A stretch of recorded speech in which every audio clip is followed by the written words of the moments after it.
सब thank you. सभी भाई बहनों का आज के कार्यक्रम में बहुत बहुत स्वागत। तो आइए हम श्री अमृतवाणी के 20वें पद से प्रारंभ करें। कृपया अपनी अपनी अमृतवाणी अपने साथ रखिए। पेपर और पेंसिल भी या पेपर और पेन भी साथ रखें। अगर आपने कुछ नोट करना हो तो please do by all means. तो 19वें पद की हम थोड़ी सी रिकैप करें। उसमें कहा गया था, मात पिता बांधव सुत दारा, धन जन साजन सखा प्यारा, अंत काल दे सके न सहारा, राम नाम तेरा तारन हारा। तो ये दृश्यमान जगत है। इसमें माता पिता भाई बंधु पुत्र पुत्री, जैसे हम संतान कहें, पति पत्नी और जनता जनार्दन, प्रिय मित्र, धन धान्य समृद्धि, जो कुछ भी हम देखते हैं, ये सब जो है अंत काल में जीव की कोई सहायता नहीं करते। ना वे जाने वाले को रोक सकते हैं और ना ही जाने वाले के साथ जा सकते हैं। तो प्राणांत के समय क्या होता है? प्रभु का नाम ही एक सहायक बनता है। वही जीव को जन्म मरण के बंधन से मुक्त करता है, या यूं कहिए उसका ये आवागमन का चक्र जो है, यही जो है वो काटता है। मीन्स राम नाम ही इन बातों के लिए सहायक होता है।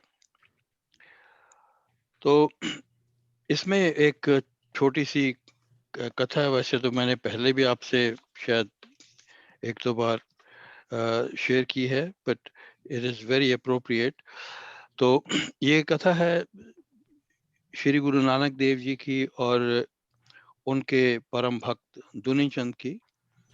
तो गुरु नानक देव जी उनके यहाँ आया जाया करते थे। जैसे संत लोग प्राय कहीं ना कहीं रुकते हैं, तो उनके यहाँ पे आके रोका करते थे। तो दुनी चंद एक बिजनेसमैन था। उसके जब वो 1 लाख अशरफी उस समय में एकत्रित कर लेता था, तो आपके घर के बाहर जो ऊपर का जो घर का जो मुनारा है, उसके ऊपर वो एक ध्वजा लगा देता था।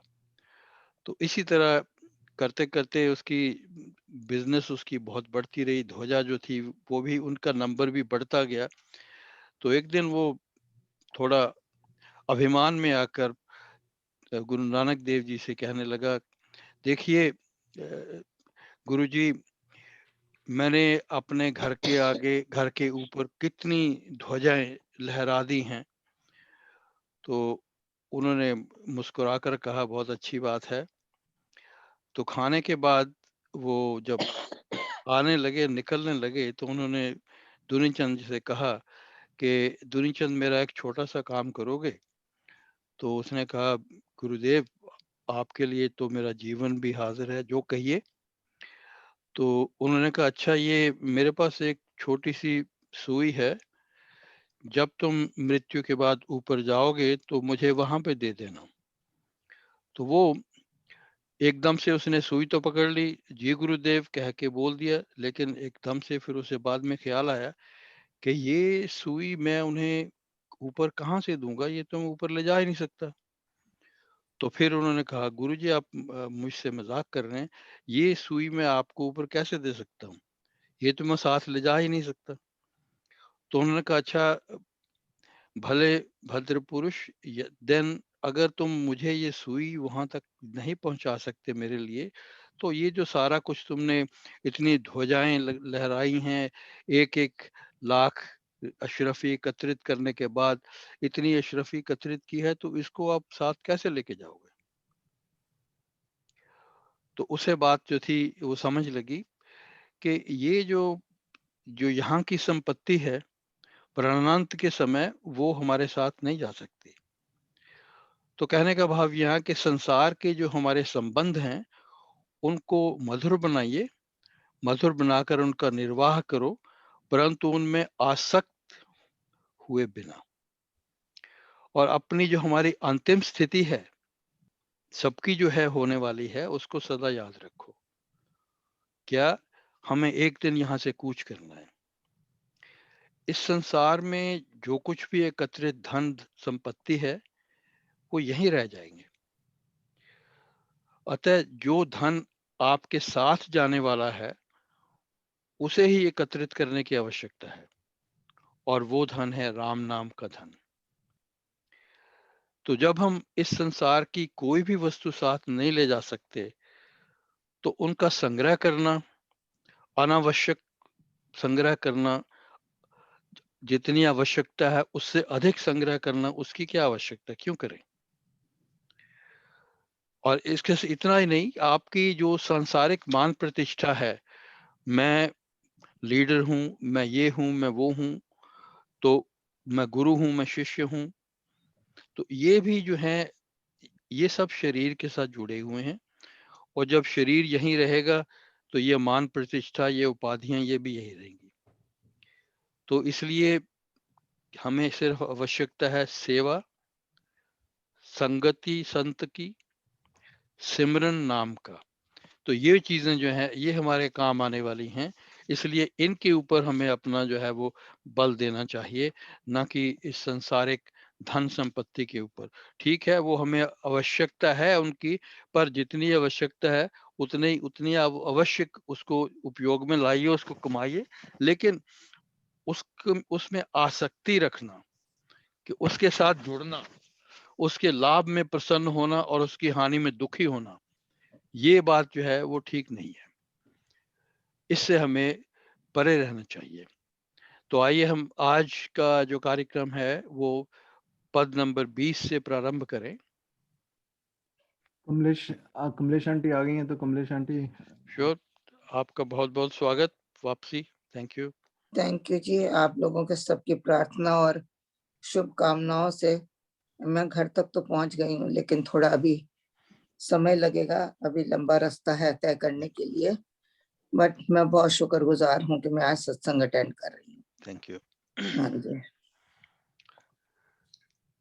सिमरन राम नाम है संगी, सखा सने सुहृद शुभ अंगी, युग युग का है राम सहेला, राम भक्त नहीं रहे अकेला, निर्जन वन विपद हो घोर, निबड़ निशा तम सब ओर, ज्योत जब राम नाम की जगे, संकट सर्व सहज से भगे।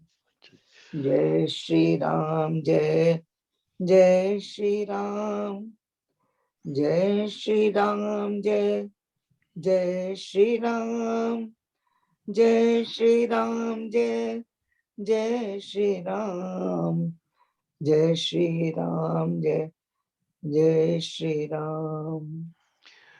तो जो पिछला पद था उसमें कुछ वस्तुओं की, कुछ प्राणियों की चर्चा की गई थी। अब इसमें भी है, सिमरन राम नाम है संगी। तो राम नाम जो है वही हमारा संगी है, वही हमारा सखा है, वही हमारा स्नेही है, और वही हमारा सुहृद है, वही हमारा शुभ अंगी है। तो ये यहाँ पे जो शब्द आए हैं, संगी मीन्स जो साथी है, सखा जो मित्र है, स्नेही जो प्रेमी है, सुहृद जो शुभ चिंतक है, शुभ अंगी सच्चा साथी, जीवन का अंग। अंग जो है जैसे हमारा हाथ है, हाथ के अंदर अंगूठा, उंगलियां हैं, तो ये हमेशा शरीर के साथ ही रहते हैं। तो ये एक प्रकार के शरीर के सच्चे साथी हैं। इसी प्रकार जो राम नाम है, वो भी हमारे जीवन का एक सच्चा, हमारा जीवन का अटूट अंग है। युग युग का है राम सहेला। तो युग युग का मतलब है अनादि काल से, यानी कि, और प्रत्येक युग में, इसका भाव क्या हुआ, अनादिकाल से हम कहें प्रत्येक युग में, मीन्स ये भी हमारा सच्चा साथी है। राम भक्त नहीं रहे अकेला, तो राम भक्त कभी भी अकेला नहीं होता। तो इसका अब हम इसको थोड़ा विस्तार से लें। राम नाम ही मीन केवल राम नाम ही तेरा सच्चा साथी है, मित्र है, प्रेमी है और शुभ चिंतक है, जीवन का सच्चा अंग है। यहाँ शुभ चिंतक का जो भाव है, शुभ चिंतक कौन है? जो, हाँ जी, शुभ चिंतन का भाव है कि ऐसा व्यक्ति जो किसी भी प्रकार की अपेक्षा किए बिना आपकी सहायता करता है। मान लीजिए कोई मित्र हमारी सहायता करते हैं, तो कहीं ना कहीं उनके मन में पीछे ये बात आती है या आती होगी कि अगर कभी किसी समय मुझे आवश्यकता हुई तो मेरा मित्र भी मेरी सहायता ऐसे ही करेगा जैसे मैंने की है। तो ये अपेक्षा जो है वो बनी रहती है। लेकिन जब हम कहते हैं सुहृद, उसका भाव ये है कि इस प्रकार का शुभ चिंतक है, हो सकता है कभी उसने आपको पहले देखा भी ना हो और सहायता की और सहायता करके आगे चल दिए, तो उस तरह बिना किसी अपेक्षा के वो सहायता, प्रभु जो है, राम नाम जो है आपकी बिना किसी अपेक्षा के आपकी सहायता करता है। शुभ अंगी जो आपके सदा अंग संग रहता है, वह सदा आपके साथ रहने वाला है, युग युगांतर से आपके साथ है और उसका आप वो साथ देता है, देता रहेगा। प्रभु राम सदा अपने भक्त के अंग संग रहते हैं। भक्त कभी अकेला नहीं होता, कभी असहाय नहीं होता।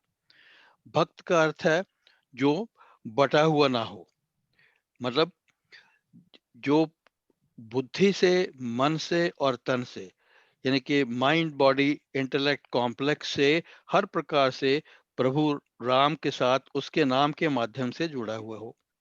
तो अब इसकी एक फिलॉसफी क्या ये है कि भक्त जो है वो राम नाम को नहीं छोड़ता और राम जो है अपने नाम से अलग नहीं होते। तो इसका भाव क्या हुआ, भक्त की तो दोनों तरफ से चांदी है, उसको राम नाम भी मिल गया और राम नाम के माध्यम से प्रभु राम भी मिल गए। तो यही तो वाचक वाच्य है, सूत्र जो है नाम योग का यही महत्व है। This is the glory, tsunami नाम में और नाम सुनामी में। तो नाम में बसने का भाव क्या है, शरीर मन और बुद्धि में बसने का भाव। तो प्रभु राम ही सहाय जो साधक है उसका एकमात्र जो है वो लक्ष्य बन जाता है। और ये जो परम लक्ष्य है निरंतर हर क्षण उसके अंतःकरण में रहता है और कोई भाव मन में इसके अलावा कोई भी और भाव उसके मन में नहीं समाता। फिर क्या, मन सदा राम नाम में ही पूरित रहता है। तो जो जीवन के सामान्य कार्य हैं, इंसिडेंटल प्रीऑक्यूपेशंस हैं, गमनागम के कार्य जिसे स्वामी जी कहते हैं, वे कार्य आप करते रहिए, लेकिन आपका जो अचेतन मन है, सबकॉन्शियस माइंड है, उसमें आपका लक्ष्य ही सदा बसा रहे।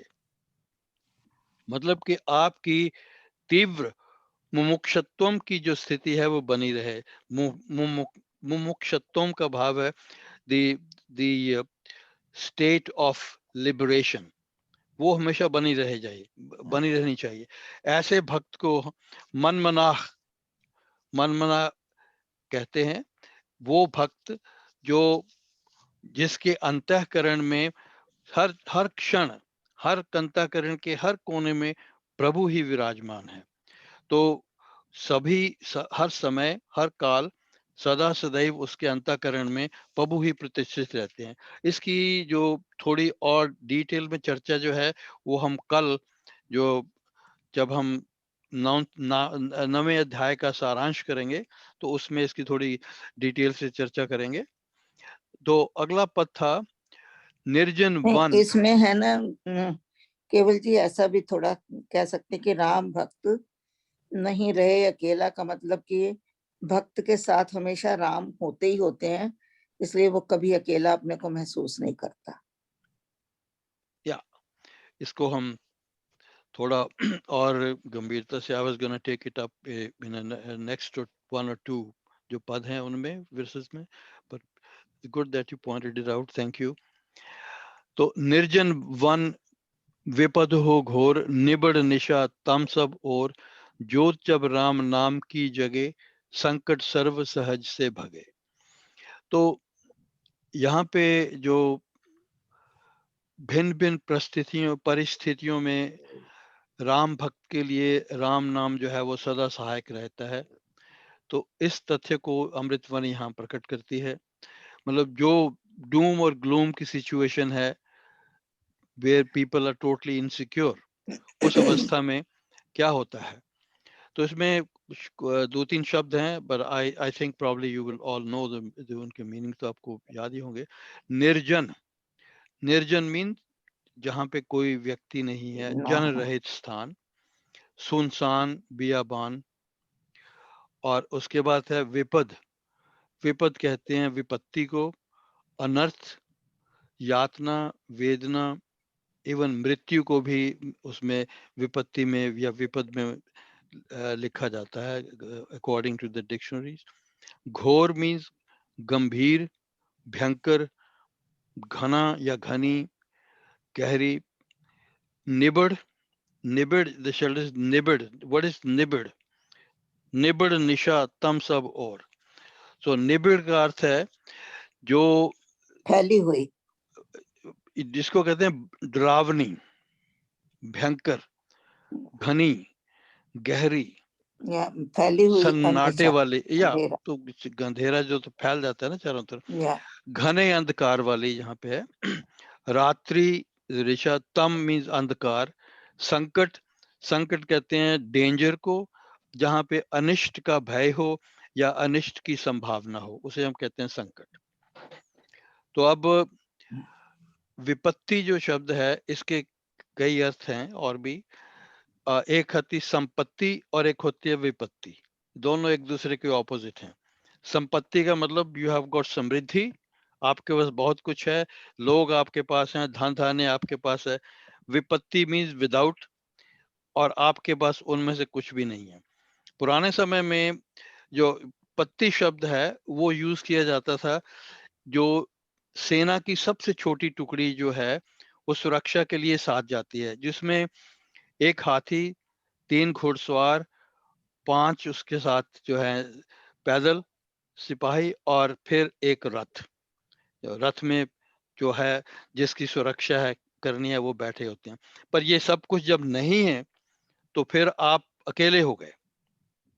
सुनसान वन में जो बियाबान है, जन रहित है, भयंकर, तो गंभीर विपत्ति का सामना हो, तो चाहे भयानक रात्रि का समय हो और सब और घटाटोप अंधकार हो, दुख विपत्ति का सामना हो, पर जैसे ही राम नाम की ज्योति जप द्वारा भीतर जागृत होती है, या जागृत होने का भाव यहाँ की जो जगमगाती है, सभी कष्ट अनिष्ट बड़ी सुगमता से पूर्णतया दूर हो जाते हैं, कट जाते हैं, टल जाते हैं।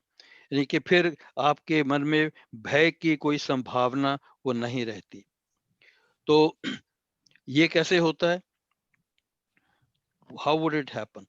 तो जो व्यक्ति, जिस व्यक्ति के भीतर राम नाम की ज्योति जगी हुई है, वो उसका जो चित्त है वो सदैव निर्भय और निर्भ्रांत रहता है।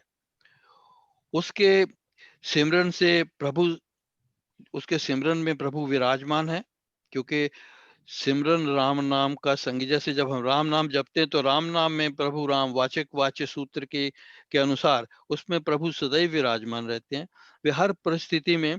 तो इस प्रकार जो व्यक्ति का मन जो है वो हर परिस्थिति में सदा संतुलन में रहता है, और जो व्यक्ति का मन संतुलन में है, प्रभु उसके भीतर विराजमान है, तो कभी भी वो अकेला नहीं होगा, वो सदा कभी भी वो असहाय नहीं होगा।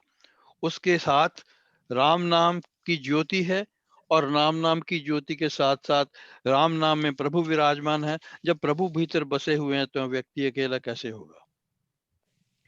तो वाचकवाच्य सूत्र के अंतर्गत प्रभु राम भी वहीं उसके अंतःकरण में स्थित हैं।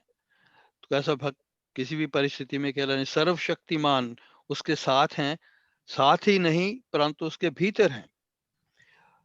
तो इसलिए ये हमारे लिए समझ लेना आवश्यक है कि राम भक्त जो है देखने में शायद अकेला प्रतीत हो, लेकिन वो कभी भी अकेला, निस्सहाय, असहाय नहीं होता। तो एक बात और, अगर हम सांसारिक दृष्टिकोण से भी यदि देखें तो मन जब समभाव में होता है, इक्विपॉइज्ड है, संतुलन में है, तो ऐसी परिस्थिति में जो कि कष्ट की स्थिति है उसमें भी वो सम रहता है। तो अगर जब मन जो है उस समता में है, कष्ट के समय में उससे उबरने का मार्ग जो है वो समझा अपने अपने भीतर से ही निकाल लेता है। तो क्योंकि वो ये भी जानता है कि जीवन बहुमूल्य है, तो हर परिस्थिति में उसकी सुरक्षा करना आवश्यक है। तो जब मन समता में है तो किसी ना किसी तरह से वो इस प्रकार की उलझन से बाहर निकलने की चेष्टा करेगा और अपने आप को से बाहर निकाल लेगा। तो ये थे 20 और 21वें पद। अब आइए 22वें पद की ओर चलें। उषा आंटी, बाधा बड़ी एक्सक्यूज मी, इट्स नॉट भा, इट्स बाधा। बाधा बड़ी विषम जब आवे, वैर विरोध विघ्न बढ़ जावे। राम राम जपिए सुखदाता सच्चा, साथी जो हित कर त्राता। जी, this is the pad number 22. Okay, 22. yeah, fine, you're fine, it's fine. तो बाधा बड़ी विषम जब आवे, बाधा मीन्स रुकावट। अब रुकावट किसी भी स्टेट में, किसी भी स्टेट में आ सकती है। पीड़ा हो, कष्ट हो, डर हो, भय हो। विषम मीन्स भयंकर, कठिन, उबड़ खाबड़, असम, ये सब विषम के साथ हम जोड़ते हैं। तो यानी कि मन की समता को भंग करने वाले, और उसमें क्या वैर, एनमिटी जिसको हम कहते हैं, शत्रुता, और उसको हम प्रतिकूलता भी कहते हैं। और प्रतिकूलता का अर्थ दूसरी तरफ से वो विरोध के लिए भी उपयोग में लाते हैं। विरोध कहते हैं ऑपोजिशन को, ऑब्जेक्शंस को। विघ्न, तो वो क्या है? विघ्न इज अड़चन। हितकर मीन्स शरण देने वाला, हित चाहने वाला, हितैषी। त्राता, तो इन सबको जोड़ लें, हित चाहने वाला, शरण देने वाला, रक्षा करने वाला, उसको हम कहेंगे हितकर त्राता। तो दोनों को मैंने इकट्ठा कर दिया थोड़ी आसानी के लिए। सुखदाता, हर प्रकार से सुख प्रदान करने वाला। तो ये तो थे शब्दों के अर्थ। वैर विरोध विघ्न बढ़ जावे, राम नाम जपिए सुखदाता, सच्चा साथी जो हित कर त्राता। तो ये तो शब्दों के अर्थ हो गए। अब लाइक इसका जोड़े इनको। जिस अंतःकरण में, अंतरात्मा में या चित्त में राम नाम जागृत है, वह सदा निर्भय, निर्भ्रांत, एक सम बना रहता है। उसकी समता कभी भंग नहीं होती, परिस्थिति चाहे कोई भी हो, चाहे कठिन से कठिन तो जो परिस्थिति हो। केवल जी एक हाँ, बात पूछनी है, वो चलिए। त्राता का आपने क्या बताया? त्राता मीन्स रक्षा करने वाला। त्राता का मतलब यहाँ ये भी हो सकता है जो आपकी त्रास को हरने वाला हो, जो आपके दुखों को हरने वाला त्राता है। उसके लिए अब जो शब्द उन्होंने पहले लगा दिए हैं, वैर विरोध विघ्न बढ़ जावे, तो ये सब के सब उसके साथ हम एक सम से उन्होंने अलग करके इसका जो भाव दिया है। पर त्राता का अर्थ जो है इसके भिन्न भिन्न परिस्थितियों में भिन्न भिन्न अर्थ लेते हैं। आपका त्राण करने वाला, जिसको हम शब्द जो है त्रास असली को वर्ड, हरने वाला, त्रास को, आपकी जो आपको दुखों त्राण। को, हाँ, या तो शरण देने वाला, रक्षा करने वाला, आपके दुखों को हरने वाला, हित चाहने वाला, हितकर त्रैशी हित चाहने वाला जो है वो रक्षा करने से, जो भी आपने शब्द उपयोग में लाने, basic idea we should not forget. उसका बेसिक आइडिया यही है कि जो हमें हर परिस्थिति में हमें उबारे, हमारी रक्षा करे। That's the basic idea. तो जिस चित्त में राम नाम जागृत है वह सदा निर्भय, निर्भ्रांत, एक सम बना रहता है। उसकी समता कभी भी भंग नहीं होती। परिस्थिति चाहे लाइक आई सेड कोई भी हो, तो चाहे कठिन से कठिन, अति भयंकर, मन की समता को भंग करने वाले दुष्कर, पीड़ा, कष्ट, भय इत्यादि से उत्पन्न रुकावटें हमारे मार्ग में आ पड़ें, चाहे कितना भी लोग शत्रुता और विरोध चाहे कितना भी करें, विपक्षता का प्रदर्शन क्यों ना करें, हमारे पथ में कांटे बिछाएं, हमारे मार्ग में अड़चने खड़ी करें, हमें चाहिए कि हम हर परिस्थिति में, ऐसी जो परिस्थिति हमारे सामने प्रस्तुत हुई है उसमें राम नाम का जो दामन है वो कभी ना छोड़ें, क्योंकि राम नाम ही है जो सच्चे सुख का एक ही दाता है जो हमें सच्चा सुख प्रदान करता है। तो चाहे कठिन से कठिन बाधा मार्ग में आए, पथ में लोग चाहे कांटे बिखेरें, भक्त को चाहिए कि वह नित्य निरंतर राम नाम का ही जप करे। राम नाम ही हमारा सच्चा सखा है, हमारा हित चाहने वाला है और हमारा सच्चा रक्षक है। ऐसी परिस्थितियों में राम नाम ही साधक का परम हितकारी और रक्षक रूप में हमारे सामने प्रकट होता है, तो वही एक सच्चा साथी हमारा बन सकता है। सो अब बात ये रह गई कि जो ये तो स्वामी जी ने कह दिया, तो the ball is in our court. ये अब हम पर निर्भर है कि हम क्या करना चाहते हैं, हम क्या कर सकते हैं। तो हम क्या करना चाहते हैं, क्या हमें करना चाहिए ऐसी परिस्थिति में? राम नाम जपिए, या राम नाम जपिए। बस वही यही बात उन्होंने कह दी। उन्होंने ये बात कहने के कही नहीं, ये छोड़ दी हमारे लिए समझने के लिए कि इसको समझ लो और अपने भीतर राम नाम ही हमारा वास्तविक सच्चा साथी है, सखा है, जो हमारा सबसे अधिक हित चाहने वाला है, शरणार्थी को शरण देने वाला है और हमारा रक्षक है। तो हमें क्या करना चाहिए? परिस्थितियों से घबराए नहीं, राम नाम का जाप हमारा शस्त्र भी है और ये हमारा सुरक्षा कवच भी है, उसी के आश्रित हम सदा रहें। तो ये इस पद का अर्थ हुआ। अब 23वें पद की ओर चलें। किरण आंटी, Okay. मन जब धैर्य को नहीं पावे, कुचिंता चित्त को चूर बनावे, राम नाम जपे चिंता चूरक, चिंता मन चित्त चिंतन पूरक। मन जब धैर्य को नहीं पावे, कुचिंता चित्त को चूर बनावे। अब ये जब व्यक्ति के भीतर चिंताओं का निवास होता है, भिन्न भिन्न प्रकार की, एक छोटी बड़ी चिंता, छोटी चिंता, बड़ी चिंता, तो इसको उन्होंने कुचिंता, कुचिंता का मतलब बहुत गहरी घोर चिंताएं जो है। राम नाम जपे चिंता चूरक। चिंता चूरक क्या है? चिंता चूरक इज जो हमारी चिंताओं के टुकड़े टुकड़े कर दे, उसका चूर्ण बना दे, पुल्वराइजर। तो राम नाम जपे चिंता मणि चित्त चिंतन पूरक। चिंता मणि क्या है? दिस इज द एक कल्पित मणि है जो कामनाओं को, हमारी सभी कामनाओं को, हमारी सभी इच्छाओं को पूर्ण करनी है, इस प्रकार का एक कल्पित रत्न। तो उसमें उस रत्न का भाव यहाँ पे यह है कि कामनाओं को पूर्ण करने की क्षमता, शक्ति उसमें होती है। तो चित्त चिंतन, इसका भाव क्या हुआ? चित्त में चिंतन किए हुए या चित्त में चिंतन किया हुआ, यानी कि हम कहेंगे उसको मन वांछित, जो जितने भी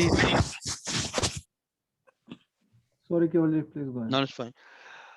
चित्त में उठने वाले सभी संकल्प, सभी इच्छाओं को पूरा करने वाला जो है उसको हम कहते हैं चिंतामणि। तो अब यहाँ इसका अगर हम अर्थ लें, जिस क्षण हमारे मन की शांति, दृढ़ता और समता भंग हो जाती है, हमारे मन में दुष्ट चिंता अर्थात मन में उठने वाले भय और अशुभ के जो विचार हैं वो हमारे मन में हावी हो जाते हैं, भारी हो जाते हैं। तो उस समय हमें क्या करना चाहिए? What is the situation that we should be doing at that time? तब क्या राम नाम जपो। या that's exactly, दुष्कर या दुष्ट भाव हमारे मन, यानी कि मन को हम हृदय से भी रिप्लेस करते हैं, अंतःकरण से भी रिप्लेस करते हैं। जब वो हमारे मन को ग्रेन्युलाइज कर देता है, यानी कि चूर चूर कर देता है, शिथिल कर देता है, ऐसी परिस्थिति में हम क्या करें? अपने आप को निस्सहाय न समझें, क्योंकि प्रभु राम हमारे भीतर प्रतिष्ठित हैं। राम नाम के माध्यम से अपने सच्ची साथी की शरण में जाइए। सच्चा साथी कौन है? उसको ही स्मरण कीजिए। वह साथी जो भय और अशुभ के सभी भावों को नष्ट भ्रष्ट कर देता है, और वह सच्चा साथी है राम नाम। राम नाम कामनाओं को पूर्ण करने वाला वह बहुमूल्य रत्न है, जिसे चित्त में धारण करने से, बसाने से, चिंतन करने से जो उपासक है वो पूर्ण काम हो जाता है। तो यहाँ पे कुछ भाव जो हैं वो हमें समझ लेने चाहिए।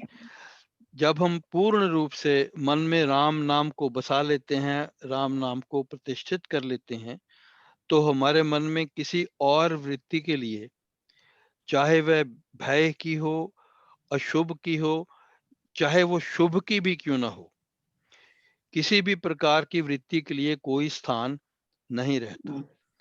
इसी को हम मनमना भी कहते हैं।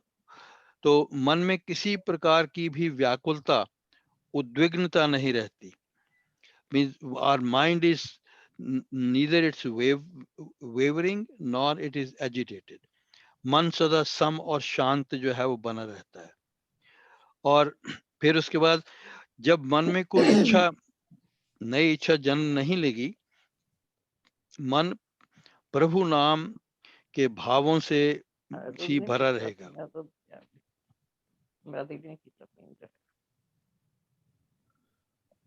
I'm sorry, can I go on?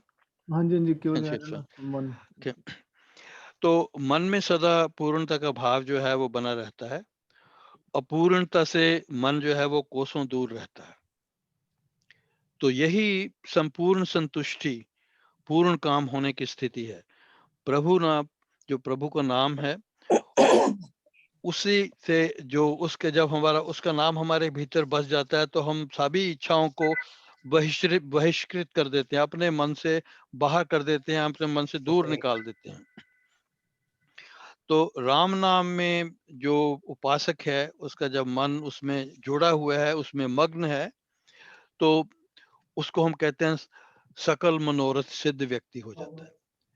तो he casts off all desires and he is content within himself। और इसी को श्रीमद् भगवद गीता में स्थित प्रज्ञ भी कहा जाता है। तृप्त और संतुष्ट रहता है। तो राम नाम का जो अमृत सभी प्राप्तियों की खान है, राम नाम जो है वो सभी प्राप्तियों की खान है। इससे बड़ा कोई और जो लाभ है वो हमें कहीं से भी प्राप्त नहीं हो सकता। तो इसके लिए आपके लिए I would like you to go through, मैं we won't discuss this here. दूसरे श्रीमद् भगवद गीता के दूसरे अध्याय के 55 और 56 जो श्लोक हैं उनको आप घर जाके थोड़ा पढ़िए। तो it is the same situation which Swami ji has presented here. जो राम नाम के जो भक्त हैं, जिन्होंने राम नाम को मन में बसा लिया है, वो तृप्त हैं, संतुष्ट हैं, अपने आप में ही संतुष्ट हैं, उन्हें बाहर से संतुष्टि की आवश्यकता नहीं है। ऐसे व्यक्तियों को हम कहते हैं स्थित प्रज्ञ। तो वो आप you can go through that, तो then you will have some idea what is being said there. यहाँ पर है केवल जी, थोड़ा समय ऐड करती हूँ। राम नाम जप चिंता चूरक, चिंता मणि चित चिंतन पूरक। जब हम राम नाम जपते हैं तो चिंता चूर हो जाती है, दूर हो जाती है, और उसकी जगह, चिंता की जगह चिंतन हमारे मन के अंदर भर जाता है, हमारे अंदर अच्छे विचार और अच्छे गुण आ जाते हैं और चिंता दूर हो जाती है। चिंता की जगह वो चिंतन हो जाता है हमारे चित्त के अंदर। तो ये एक इसका मेन है कि चिंता को चूर करके ये चिंतन का पूर्ण करता है आपके मन के अंदर। जैसे कि एक पारसमणि होती है और पारसमणि में टकरा के चिंता जो है वो चिंतन में बदल जाती है। बिल्कुल बिल्कुल सही बात है, यही मैं कह रही हूँ। चिंता नहीं होती है, उसकी जगह चिंतन आ जाता है। Well, anyway, no, that's fine. But I go with the grammar of the stuff here. Chintamani chit chintan purak. जो चित चिंतन मीन्स और चिंतन के साथ चित्त को लगाने का भाव यह है कि जो चित्त में चिंतन किया हुआ है उसको पूरा करता है। तो चित्त में हम जो भी चिंतन करें, जो भी हम सोचें, तो जिसको हम इसमें चिंतामणि का शब्द उपयोग किया गया है, इसका मतलब जो भी हमने जो कुछ भी हमने अपने मन के अंदर सोच रखा है, हमारी जो भी अपेक्षाएं हैं, अच्छी हैं या बुरी हैं, जिस तरह की भी हैं, उन सबको ये जो चिंतामणि है वो हमारी सभी अपेक्षाओं को पूरा करता है। तो एनीवे, तो अगर आपको उसको उस ढंग से भी लेना चाहते हैं, ऐसे मोर द बेटर, जितने हम अधिक से अधिक उसका लाभ उठा सकें, मेरे विचार में तो बहुत अच्छा है। हाँ, नहीं, क्योंकि आसान भी है और बिल्कुल फिट बैठता है कि आपकी चिंताओं को दूर करके वो चिंतन को आपके अंदर पूरक कर देता है। उसमें लिखा हुआ चिंतन पूरक, पूरक की चिंताओं की जगह वो चिंतन को पूरक करता है, ताकि आपके अंदर अच्छी अच्छी चीजें आए, अच्छे भाव, अपने अच्छे विचार आए, आप उनके ऊपर चिंतन करें, चिंता ना करें। ओके, तो थैंक यू वेरी मच। अब इसके बाद हम अगले पद की ओर चलें, 24वां पद। तो दोनों बातों को आप याद रखिए। तो there are two different points of view. Both of them are equally good. We should, if we have one view, it's fine. If you got two views, it is better, still better. और इसलिए जितना भी हमें भाव यही है कि जितना अधिक से अधिक जो है अमृतवाणी का जो ज्ञान है हम प्राप्त कर सकें, तो so much the better. तो यही चेष्टा हमारी यही है। तो इसको भाव को कभी आप अपने मन से ना ओझल ना करें। तो अब अगले पद की ओर चलें। कमलेश आंटी। शोक सागर हो उमड़ाता, अति दुख में मन घबराता, भजिए राम राम बहु बार, जन का करता बेड़ा पार। हाँ जी। शोक सागर हो उमड़ा आता, अति दुख में मन घबराता, भजिए राम राम बहुबार, जन का करता बेड़ा पार। सो ये अब हमने इसके शब्दों के अर्थ देखें। उमड़ना क्या है? शोक सागर हो उमड़ा आता, उमड़ने का मतलब है which is flooding the mind, या हमारे ऊपर चढ़ाई करता, चढ़ा आ रहा हो। शोक, ये तो हो गया शोक सागर का क्या अर्थ है? सागर का मतलब विस्तार रूप से देखा जाए बहुत बड़ा, जिसको हम कहते हैं। शोक का अर्थ है सौरव कहते हैं, उसको अफसोस कहते हैं, विलाप कहते हैं, दुख, रुदन, वेदना, ये सब उसके अंदर आ जाते हैं। और अगर हम इनका सागर कह लें, इसका मतलब इतना है कि इसमें और भी जो दुख कष्ट हैं वो भी उसमें समाये हुए हैं, उसके भीतर ही हैं। तो इसको, ये जो शोक जो है ये हमारे एक मन का विकार है। इसको हम थोड़ा आगे इसको अनंत अनंत भी कह सकते हैं, अनंत शोक, जिसका कि कोई अंत नहीं है। इतना आपके अंदर इसको आप इतना दुख आ गया जिसका कोई अंत ना, वो हमारे लिए कोई उसका अंत नहीं है। या तो शोक सागर, या दैट्स राइट, सागर मींस उसकी इसके टॉक्स अबाउट द विशालता। शोक की जिसको कहते हैं असीम होने का भाव। हम्म, तो उसके साथ क्या है, ये जो है शोक जो है ये हमारे मन का विकार है। तो ये जो है इसको हम कहते हैं, इसमें मृत्यु का भी शोक हो सकता है, मृत्यु के भय का भी शोक हो सकता है, इष्ट वस्तु के नष्ट हो जाने का भी भय है, और नष्ट होने पर भी उसका भय है, नष्ट हो जाने की आशंका है, उसका है। तो ये सब के सब इससे मेरे भीतर, मन के भीतर शोक जो है वो बाढ़ की तरह फैलता आता है, हमारे ऊपर धावा बोल देता है। तो ऐसी परिस्थिति में जब ऐसे शोक का समुद्र हमारे मन पर धावा बोल देता है, चढ़ाई कर देता है, तो फिर क्या है, ये चीजें जो है उत्पन्न, इसकी उत्पत्ति शोक की कहाँ से होती है? शोक की उत्पत्ति होती है राग से, अटैचमेंट से। और राग से, जब राग का भाव ये है कि हम किसी वस्तु से जुड़ जाते हैं, उसके साथ अटैच हो जाते हैं, जब उस वस्तु के हमारे भीतर खो जाने का भय हो, या वो वस्तु खो जाए, हमारे कोई मित्र हैं वो हमसे बिछुड़ जाएं या उनकी मृत्यु हो जाए, तो ये जो परिस्थिति है, इसे हम कहते हैं, ये शोक की परिस्थिति है जो राग से उत्पन्न हुई है। तो इसमें ऐसी परिस्थिति में निरंतर बार बार राम नाम का जो है भजन कीजिए। भजिए राम नाम बहुबार, जन का करता बेड़ा पार। तो भजन जो शब्द है उसका कई प्रकार के उसके अर्थ हैं, but I would like you to understand some of the very important ones, जो कि जिसका हम अक्सर उसका हम चिंत या उसकी जो हम जो है उसका जिक्र हम नहीं करते। भजन का अर्थ है जो हम लेते हैं पूजा अर्चना, ये सिंपल जो है जप करना, ये हम लेते हैं, सिंपल सी है। जो इसका जो मीनिंग, जो पहला जो मीनिंग है, which is first and foremost, वो है आश्रय लेना, स्वयं को समर्पित करना। बाकी के मीनिंग उसके बाद आते हैं। तो ऐसी परिस्थिति में हमें क्या करना चाहिए? स्वयं को उसके चरणों में समर्पित करें, उसका आश्रय लें। तो ये जो काम हम करेंगे, जो बाकी का जो कार्य है भजन पूजा, वो उसके बाद की बात है। तो क्योंकि यही सच्ची शरण है, यही सच्चा आश्रय है। हर नार नारी के लिए संकटों से हमें ये पार लगाता है।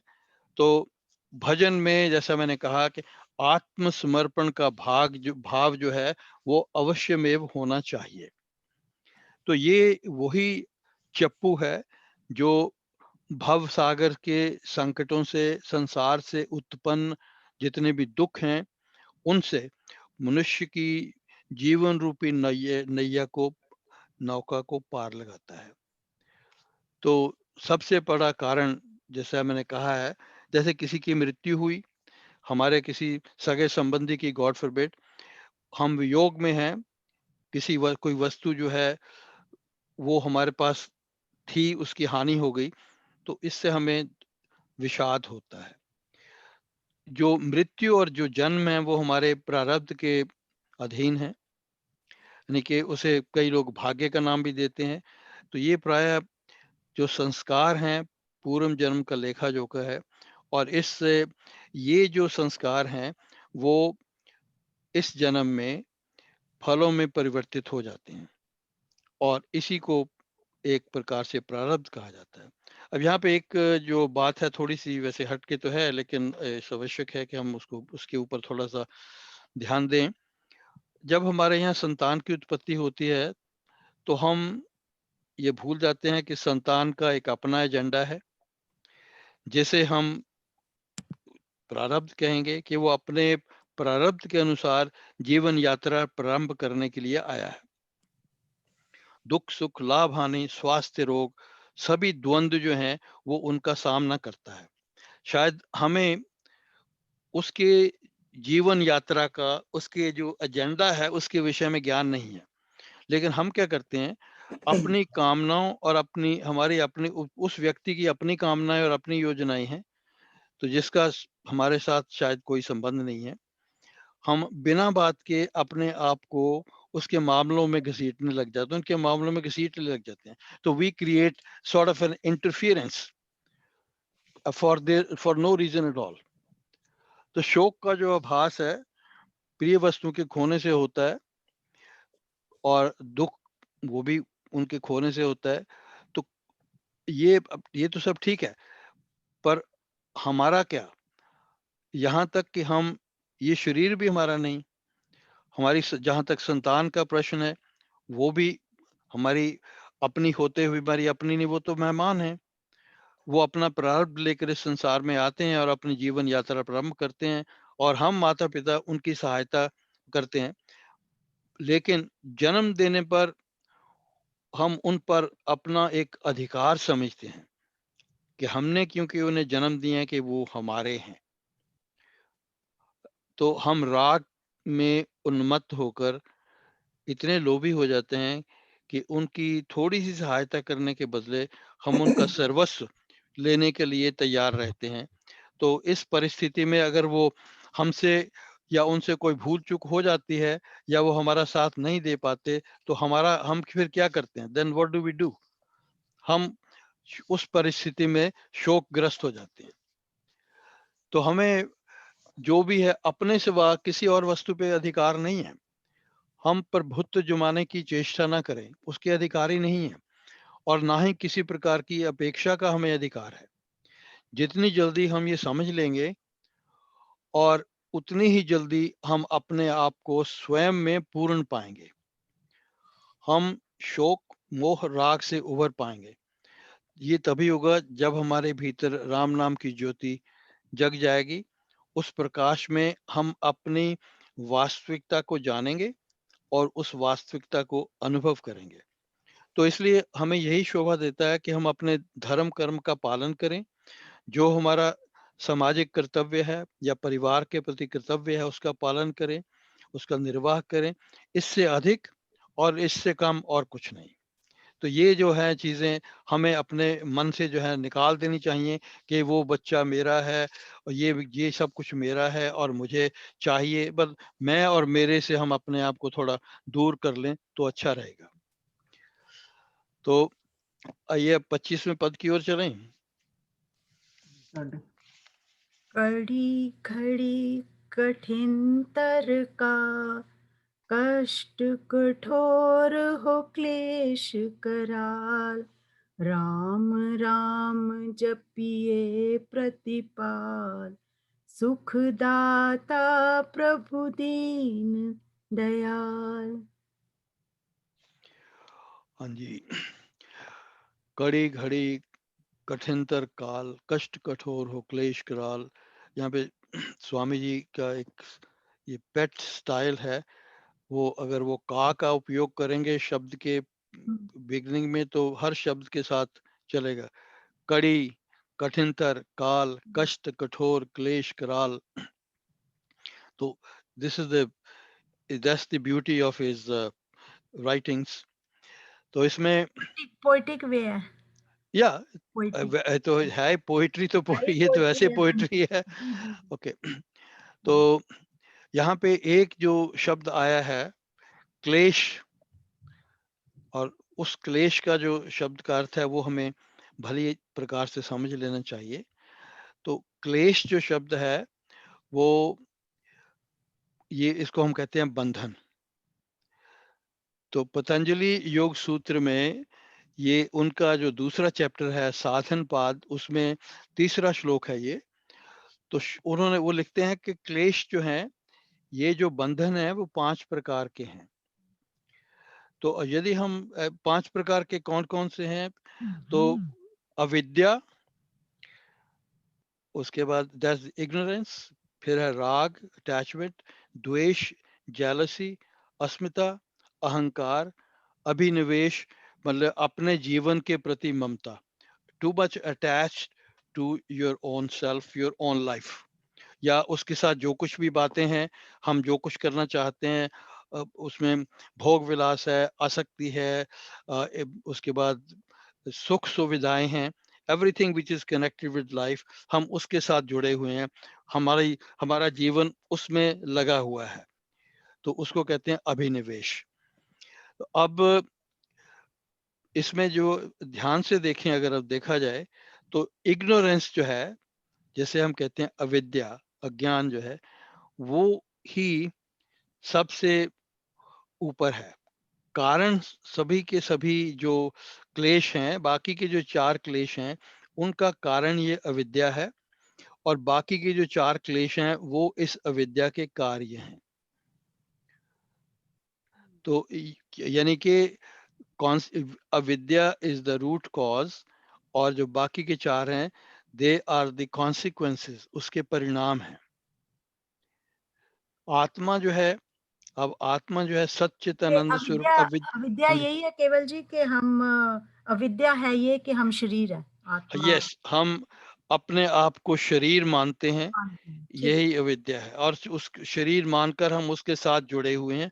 हम सब कुछ उसी के माध्यम से, उसी के साथ जुड़कर करते हैं।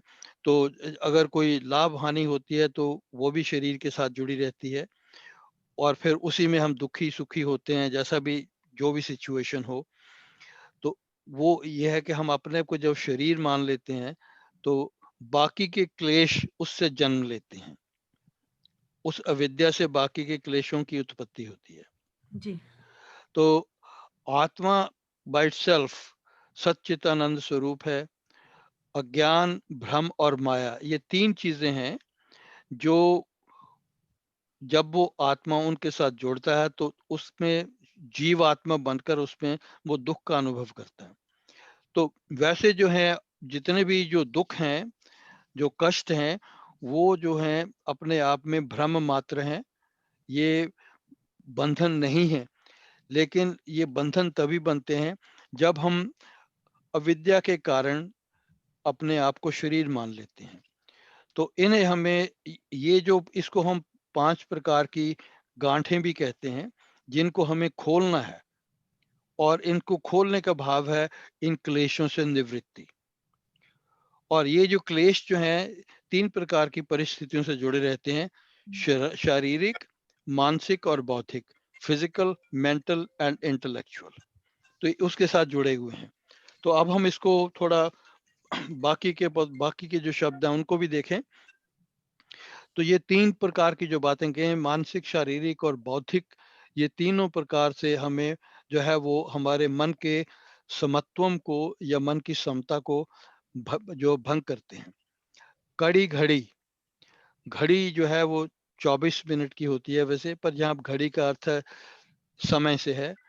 कड़ी घड़ी मीन्स कठिनाई या मुसीबत की घड़ी, अशुभ अमंगल बात होने की घड़ी, कठिनाई का समय या क्षण कह लीजिए, आपातकाल कह लीजिए, कुछ भी कह लें। काल मीन्स समय, अवसर, अवधि। कराल इज कराल मीन्स भयानक, बहुत ही डरावना। कठोर जिसको कहते हैं निष्ठुर, निर्दयी, हार्श। कठिनतर, कठिन, कठिनतर, कठिनतम, यहाँ पे ये this is the comparative degree, कठिन से भी कठिन। प्रतिपाल, प्रतिपाल मीन्स पालक, सहायक, रक्षक। तो यहाँ पे जो क्लेश को हम पीड़ा, दुख, चिंता, संताप, व्यथा इत्यादि के रूप में भी ले सकते हैं। तो दीन दयाल, दीन किसको कहते हैं? दुखी जो है, जो दरिद्र है, गरीब है, संतप्त है जिसका हृदय, उसे हम कहते हैं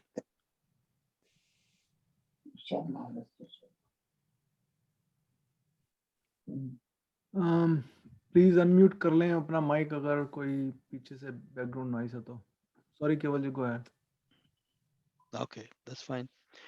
तो दीन दयाल मींस दुखी, दरिद्र, संतृप्त हृदय जो है उस पर दया करने वाला, उसको कहते हैं दीन दयाल, उनके इन कष्टों को हरने वाला।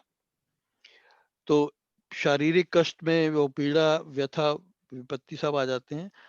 तो कठिनाई, आपातकाल में या कठिनाई के क्षणों में, जब कठिनाई के क्षण हो तो कठिन से कठिन परिस्थिति का सामना क्यों ना हो, कठिन से कठिन समय हम पर आ पड़ा हो, ऐसा अगर ऐसा भी हो गया तो फिर भी क्या, हमें भयंकर और निष्ठुर विपत्तियां क्यों न घेर लें, हमें भयानक बाधाएं यानी कि व्यथा जो है, दुख, चिंता, संताप का सामना क्यों न करना पड़े, मानसिक संतुलन खो रहा हो, इन परिस्थितियों में अपने पालक, सहायक और रक्षक, सुखदाता, दीनों पर दया करने वाले प्रभु राम का नाम निरंतर जो है उसको जपिए।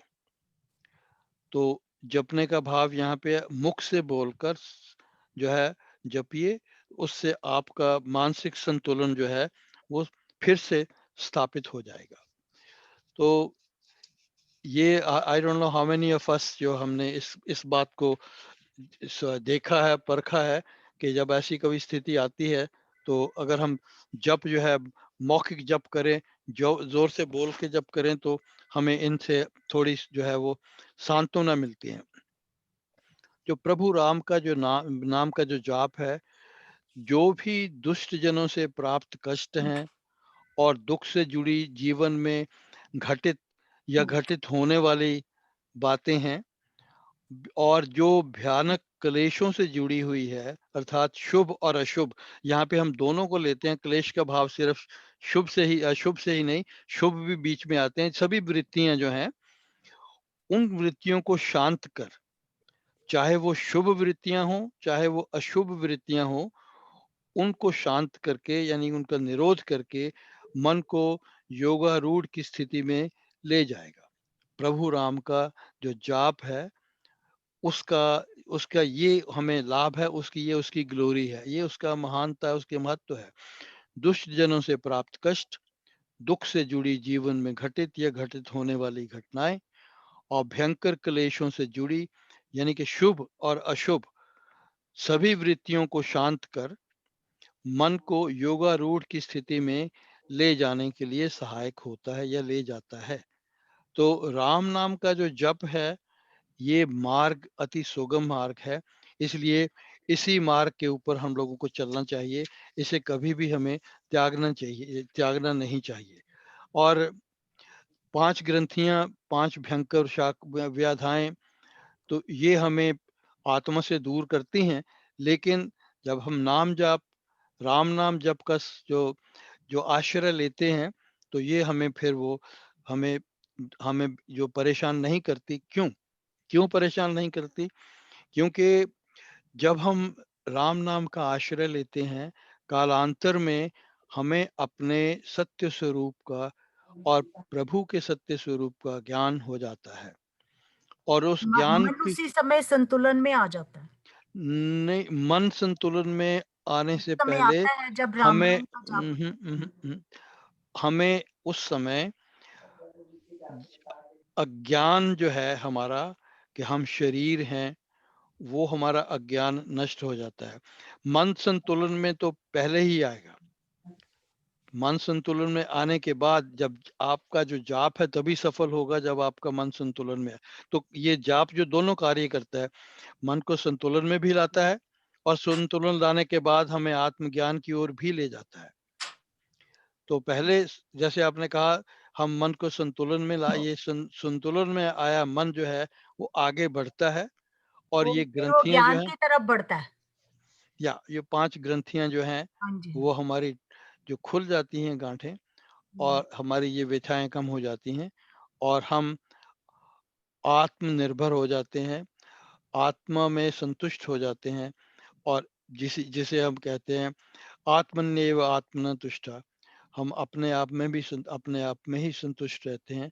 और ये जो अज्ञान जो है हमारा जो है, जो जिसकी सबसे पहले जिसका कारण जो क्लेश जो है होते हैं, उस अज्ञान का जब विनाश हो गया, तो नेचुरली ये जो बाकी की जो 4 जो जो हमारे भीतर व्यथाएं हैं, ये 4 जो क्लेश हैं, वो अपने आप ही कट जाते हैं।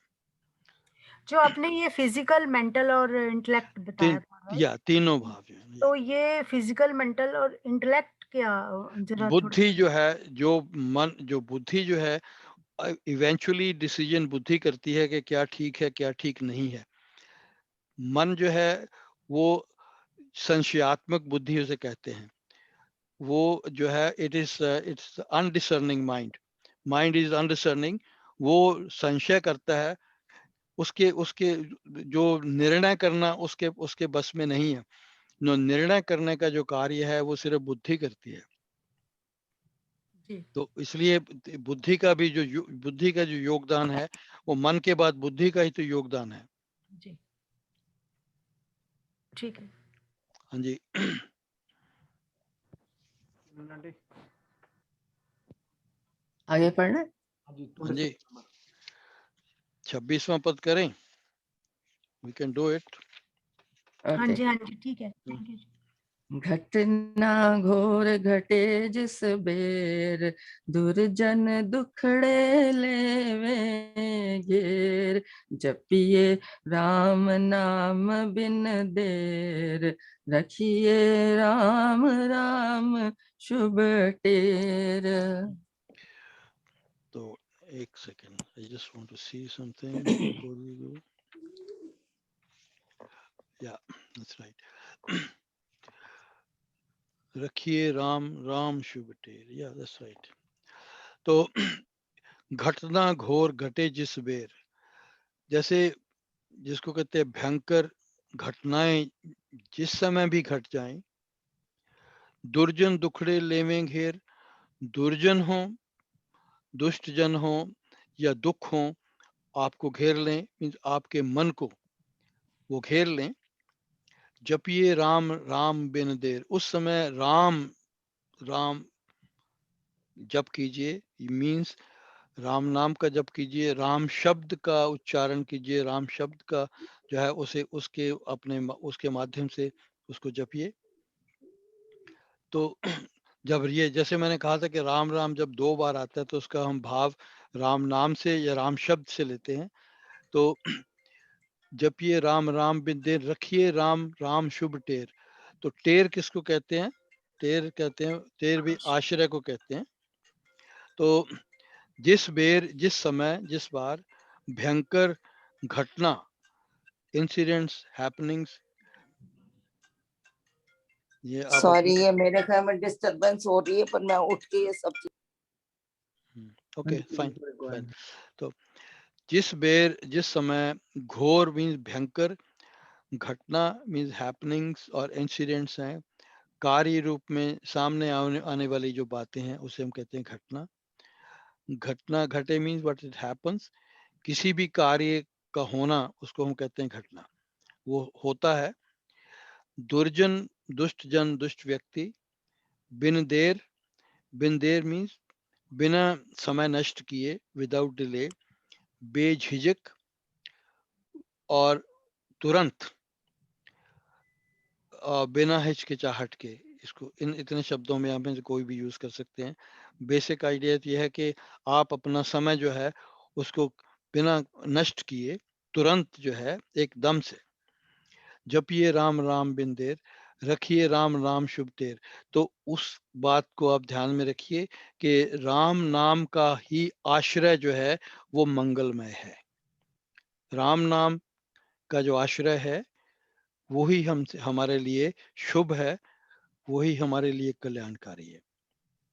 यहाँ टेर का अर्थ होता है जी आवाज देना, जोर ऊंचे जोर स्वर से में, आवाज देना। ऊंचे स्वर में पुकारना, हाँ जी, ऊंचे स्वर में शुभ और पुकारना। जिसको हम कहते हैं शुभ और मधुर पुकार। शुभ का मतलब मंगलकारी, क्योंकि ये जो पुकार है हमारे लिए मंगलकारी सिद्ध होगी।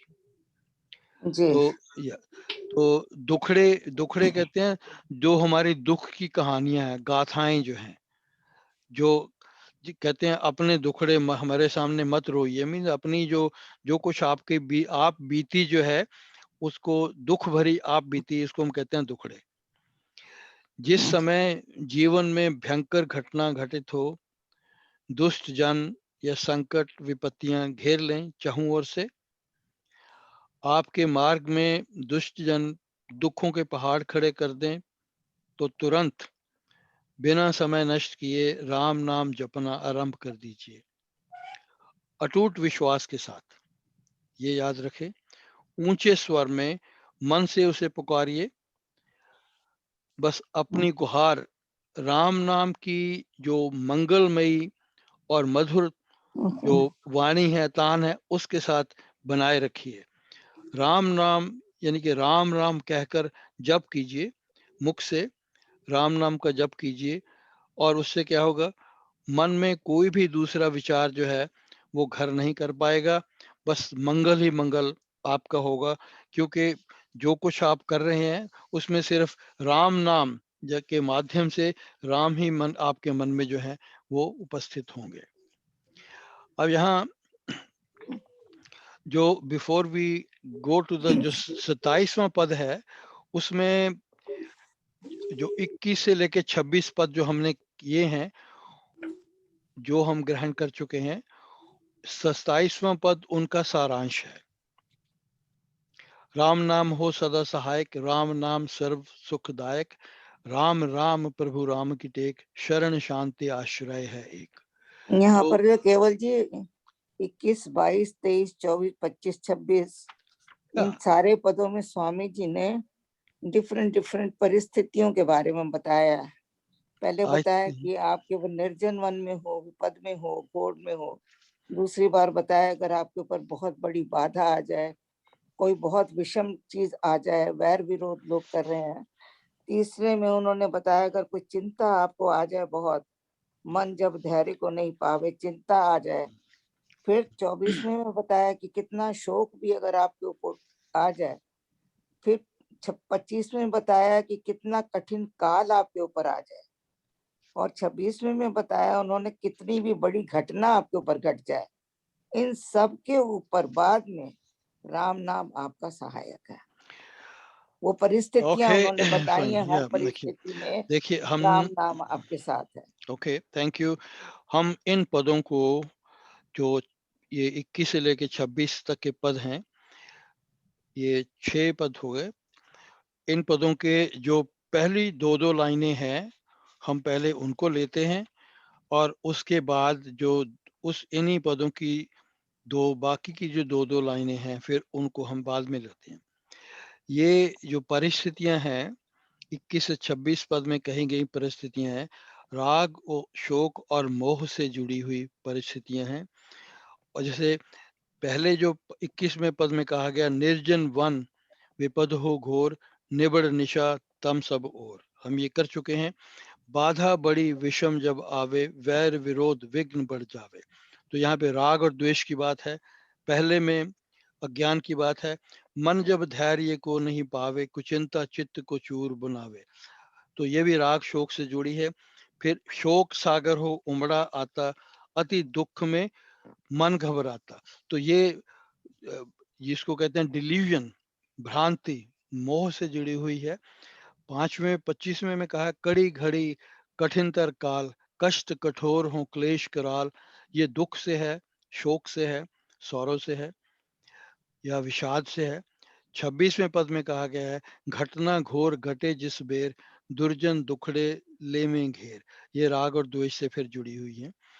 तो हम अपने जीवन में सुबह से शाम तक प्रतिदिन धूप में जो है, और दौड़, अपनी जो जीवन की जो दौड़ धूप है, ऊंची नीची परिस्थितियां, उसमें हम लगे रहते हैं। उसका फल क्या हुआ, उसके फल स्वरूप हर प्रकार की विषम के अंदर हम सुखद और दुखद दोनों प्रकार की परिस्थितियों को लेते हैं। तो क्या हमने कभी रुककर ठहराव के साथ बैठकर ये सोचा है कि वास्तव में ये दौड़ धूप हम क्यों कर रहे हैं, हम इससे क्या चाहते हैं, क्या उत्पन्न करना चाहते हैं, क्या प्राप्त करना चाहते हैं? हमें ये सब झेलने की आवश्यकता क्या है, और इन परिस्थितियों से क्या हम मुक्त होना चाहते हैं? Obviously everybody would like to. कड़ी घड़ी कठिनतर काल, कष्ट कठोर हो क्लेश कराल, कौन चाहता है कि मुझे क्लेशों में जीवन जीना पड़े और कष्टों में जीना पड़े? कौन चाहता है कि दुर्जन लोग जो है वो मुझे घेर लें? और ये सभी की सभी बातें, तो संक्षेप से कहें, हम जीवन में 5 बातें चाहते हैं। सुख यानी कि आनंद, जिसको हम कहते हैं ब्लिस।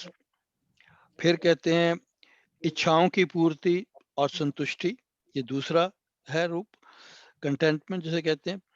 तीसरी हम कहते हैं सुरक्षा, दैट इज सिक्योरिटी।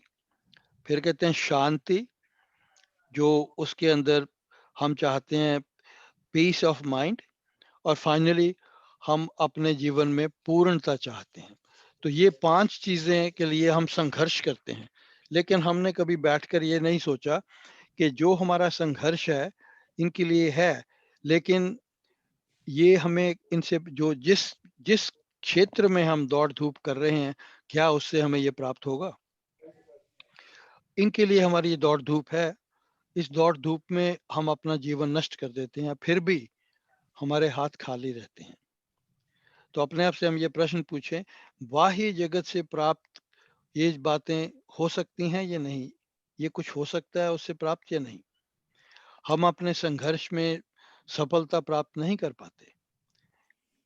कई बार कारण हम स्वयं होते हैं, कई बार वातावरण उसका कारण होता है, कई बार दूसरे लोग या सामाजिक परिस्थितियां, सामाजिक प्रतिबंध। तो जब हमारी अपेक्षाएं पूरी नहीं होती तो हम शोक मग्न हो जाते हैं, शोकग्रस्त हो जाते हैं। इसी को कहते हैं विषाद की स्थिति, ये दुख की स्थिति, ये दुख है। यदि हम थोड़ा गहराई में जाएं तो समझेंगे कि हमारी जो असफलता है, हमारी असफलता का कारण जो है वो है अज्ञान, जैसे जिसकी हम चर्चा अभी कर चुके हैं। तो we are actually barking at the wrong tree. जो हम कर रहे हैं वो गलत कर रहे हैं। जो हम ढूंढ रहे हैं वह इस जगत में है ही नहीं, उसके वश में नहीं है, तो प्राप्त हमें नहीं हो सकता वह, क्योंकि वह उसके पास नहीं है। जो कुछ हम चाहते हैं वह चिरस्थायी है, परमानेंट है, और बाह्य जगत स्वयं चिरस्थायी नहीं है, वो खुद परमानेंट नहीं है, तो वो हमें परमानेंस कहाँ से दे सकता है?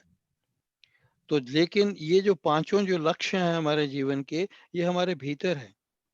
हमें अपने भीतर झांकने की आवश्यकता है, अंतर्मुखी होने की आवश्यकता है। तो इसकी एक और भाग, एक और ढंग से श्री शंकराचार्य जी ने इसको कहा था, जो हम कर रहे हैं, जिसमें हम फंसे हुए हैं, अहमेशा ममे थे, मैं इनका हूं और ये मेरे हैं। हम वस्तुओं के साथ अपने को जोड़ते हैं, और उन हम संबंधों के साथ अपने आप को जोड़ते हैं, और उससे ये दिस इज कॉल्ड राग। अब ये राग की जब अपूर्ति होती है, उससे शोक होता है। राग की अपूर्ति कैसे? जिसके साथ आपने अटैचमेंट बनाई है वो आपसे छिन गया, उसकी हानि हो गई या किसी की मृत्यु हो गई, तो नेचुरली आप शोक में चले जाते हैं। और शोक, जो शोकातुर जो मन है, वो प्राय भ्रमित हो जाता है, डिल्यूट हो जाता है, और इस स्थिति में हमें मोह हो जाता है। और मोह के होने के कारण व्यक्ति, तो it's a big list, anxiety, depression, frustration, stress, strain, inferiority complex, insecurity, ये सब बातें उस समय हमारे भीतर प्रवेश कर लेती हैं। तो ये, इसको हम मनोवैज्ञानिक ढंग से देखें तो ये कारण है। इन मानसिक समस्याओं का प्रमुख या एक ही कारण जो है वो क्या है? व्हाट इच्छाएं। Is it? इच्छाएं। अज्ञान। अज्ञान। हाँ जी, अज्ञान। इच्छाएं तो उसके बाद उत्पन्न है। तो जो उसका उपचार भी क्या है? मन की दुर्बलता को हम दूर करें। ज्योत जब राम नाम की जगे, संकट सर्व सहज से भगे।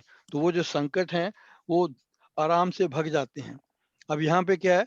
वही बात जो है उन्होंने ये 21, 22, 23, 24, 25, 26 में कही है, राम नाम जपिए सुखदाता, सच्चा साथी जो हित करत रहता। राम नाम जपे चिंता चूरक, चिंता मणि चित चिंतन पूरक। भजिए राम राम बहुबार, जन का करता बेड़ा पार।